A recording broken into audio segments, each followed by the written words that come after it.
word of the Lord concerning America.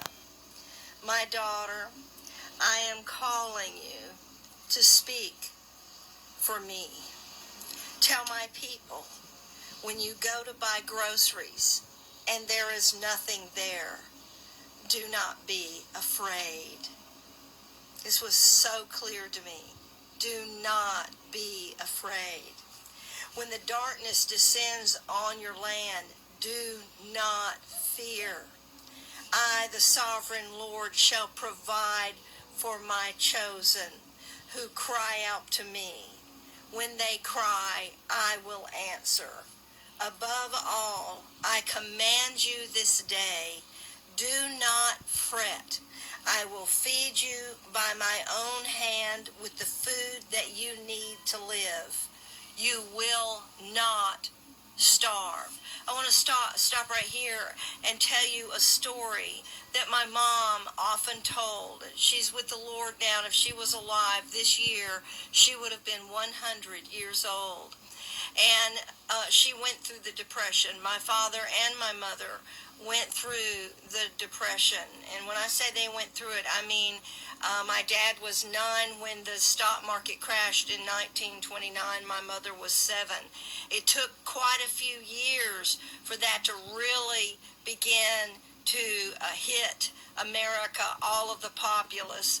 And so they knew what it was to be hungry. My dad was on a large farm, and they raised all their food.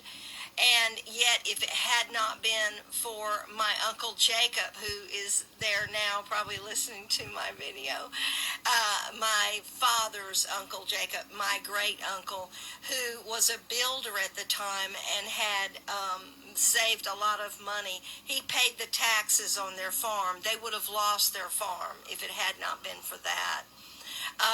Also, my mom and her family were Christians. My granddad on my mother's side, my mother's father, was a mighty man of prayer. He sat down with the girls. He had 3 daughters. My mom was the middle child. He sat down with them and he said, and his wife, of course, she already knew. And he took a hold of their hands at the dinner table and he said, girls, we don't have anything to feed you. There is nothing left in the house. And so they gathered at a family altar at that dining room table, and they prayed, and then they got up, and they fasted. The next morning, my granddad opened the front door, and there were 2 bags of groceries at their doorstep. Those are the kind of stories we're about to hear. Okay? That's what I'm telling you. I'm telling you to get ready for miraculous provision. But for most of us, miraculous provision is scary because it means our provision is out of our hands and it's in God's hands. Let me continue on. You will not starve. My church in America, I am calling you to a fast.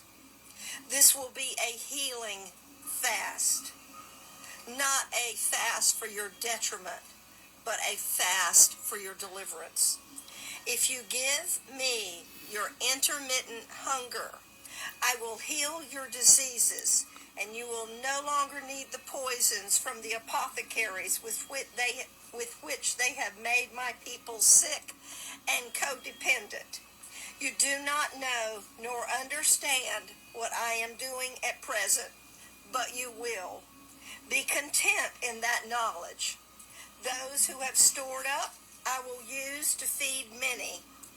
And when that is gone, I will even multiply what little you have.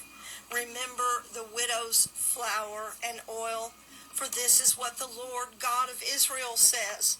The bowl of flour shall not be exhausted, nor shall the jar of oil be empty, until the day that the Lord sends rain again on the face of the earth. I have already dispatched my angels, too numerous to count, to the saints of God who love me, worship me, and obey me. They will touch all that you have and make it last until the rain comes. In the meantime, I will deal with my church.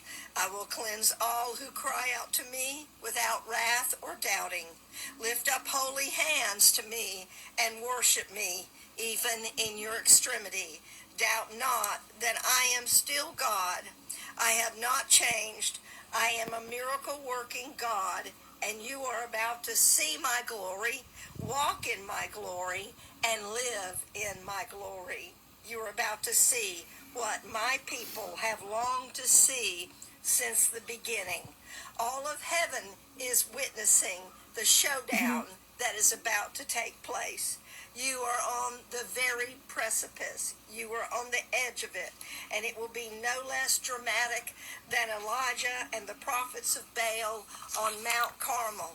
The ox knows his owner, and the donkey his master's feeding trough. But my people do not know or consider me. Through sin and corruption they have forsaken me. I am sick of their religious ceremonies, even your assemblies and your feasts and your get-together and your parties. I could go on with that one. Our bingo and everything else we've brought into the church to entertain the saints. Away with them. Your prayers have I refused to hear because your hands have blood on them. You know what he's talking